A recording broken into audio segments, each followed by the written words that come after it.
Hello, investors and traders, and welcome to the Midweek Report. I'm AJMonte, Chief Technical Analyst with Sticky Trades, and we had a very exciting day today as the pressure on the sell side came in right at the beginning. It continued on into the mid-afternoon hours.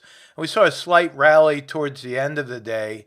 And before we get into the analysis, again, I want to thank all of you for your participation in the webinars tonight from 6 to 7 p.m. Don't forget, we have the rapid fire stock analysis segment that will start promptly at 6 p.m. If you want your stocks analyzed, you have to get in 15 minutes early. I will open up the door at 5:45 Eastern Time where you could start typing in your ticker symbols, and I'll go through that in the hour that we have scheduled for you. So let's go to the charts right away. DIA, we hit our downside target right there.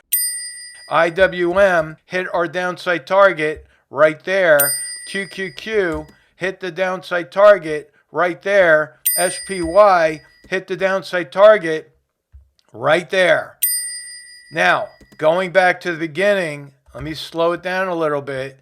DIA, yes, we did hit that target, but we have a gap above the market.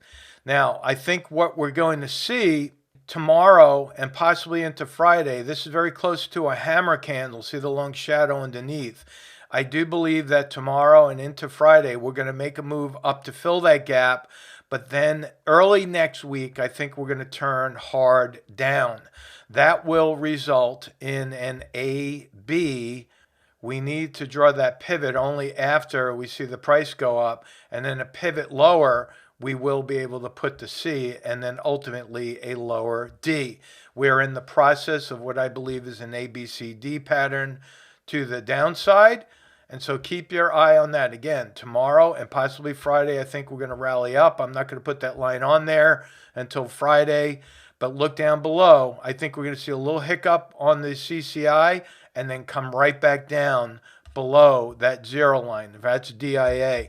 Looking at IWM, I think the same thing is going to happen. Again, we hit our downside target. Did that yesterday.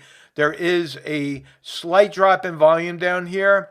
A drop in volume on the way down is more bullish than bearish. So again, I think we'll see a little bit of a bounce on IWM and then a follow through to the downside, just like what we saw in DIA.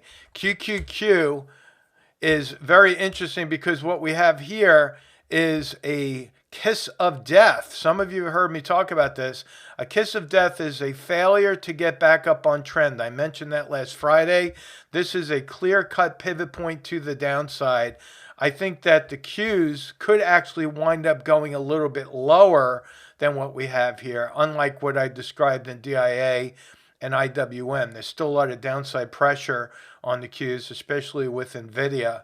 I'll have more to talk about on NVIDIA this Friday during the weekly market report. There's a lot of news that's coming out and unfolding of a possible manipulation and even fraud, believe it or not. Look at my Twitter page and you'll see some of the videos that are popping up there. That could be devastating for the Qs. And so I still think there's some more downside left to go on QQQ. And then SPY, what's happening here is, yes, we hit that downside target, but we have very close to a hammer candle. And the reason I think we could see a little bit of a bounce on SPY is because of what's happening on the VIX. We came very close to hitting my outside target. But yesterday, look what happened down below here. We gapped. Now, 100% of the time, gaps fill. I think the VIX is going to come back, fill that gap, and then, again, take off to higher levels down the road. So that's my forecast on the VIX. Again, stay tuned for my weekly market report that comes out on Friday, where I'll mix up the technical analysis with some of the geopolitical news that I'm finding, especially this week. Very interesting stories coming to light.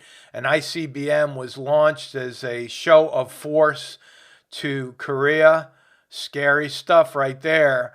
And again, the NVIDIA news as it's unfolding, we'll have to see how the markets react to that. Remember, again, tonight from 6 to 7 p.m. Eastern Time, rapid fire stock analysis. My goal for tonight is to go over at least 40 stocks in that hour and give you some strategy discussion in addition for more or less a value add. So stay tuned to stickytrades.com, and I'll talk to you on the next webinar. So long.